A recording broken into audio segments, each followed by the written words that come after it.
everyone, and welcome to your Polyglot Academy. In this new episode of the series, where we're going to attempt to learn German in as fast as possible. Today, we're going to deal with the verbs to be, which means sein, and to have, which means haben. So let's go.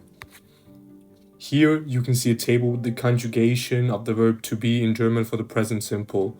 Ich bin, which means I am. Du bist, which means you are. Sie, es ist, which means he, she, it is.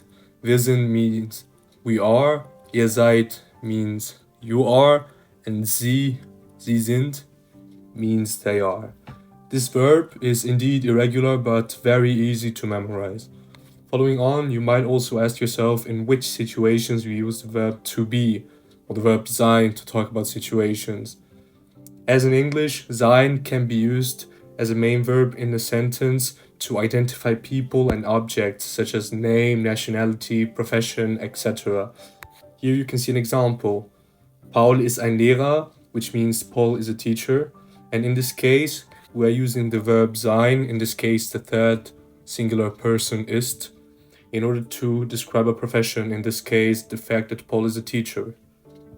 Furthermore, sein is also used in the present of adjectives.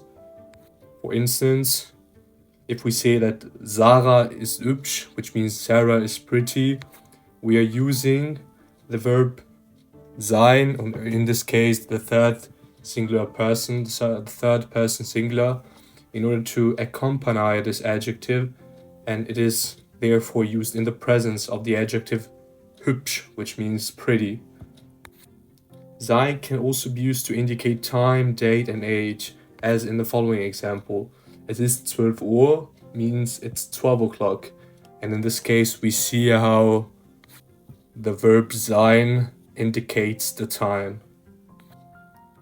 Now, the last important function of sein is also that of auxiliary. It helps other verbs in the formation of compound tenses, such as the past perfect, etc. Here you can see an example.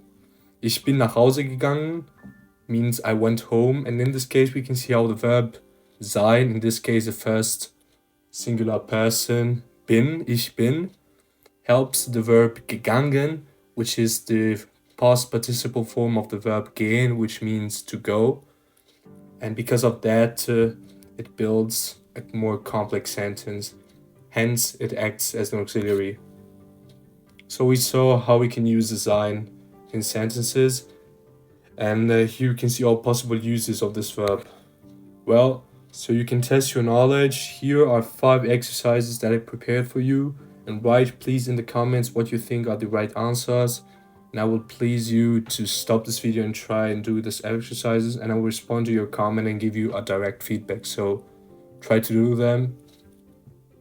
We are moving on, and we're continuing by discussing the verb to have or haben. Here you can see a table with conjugation. Ich habe means I have.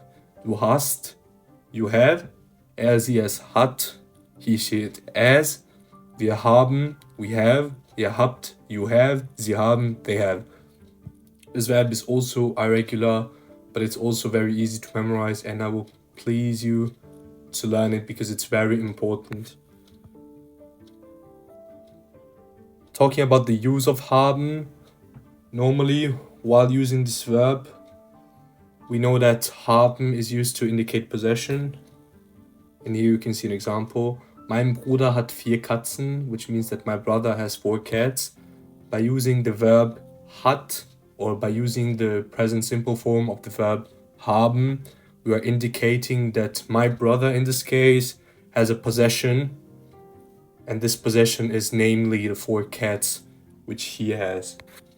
Following on, the second function which the verb haben has is, as for the verb to be, that of an auxiliary. It helps other verbs to build compound sentences.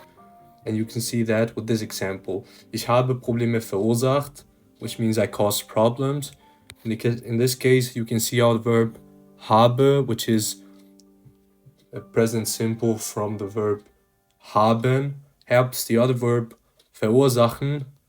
So in this case, verursacht, which is the past participle of the verb verursachen. We can see how the verb to have, in this case, is basically helping the other verb to build a more complex sentence. and this is the case in lots of situations, especially in German, so it's very important to know this. Now, in order to test your knowledge, here are some other exercises. Try to enter the verb, conjugate it correctly, and you should use the verb haben, and you should use the present simple, so it means the verbs that you saw in the table. So I will give you some time, and please write in the comments your answers, and I will give you a direct feedback whether you got the right answers or not. But about that, thank you very much for watching this video, and if you liked it, please subscribe, and I will see you next time. Have a nice day.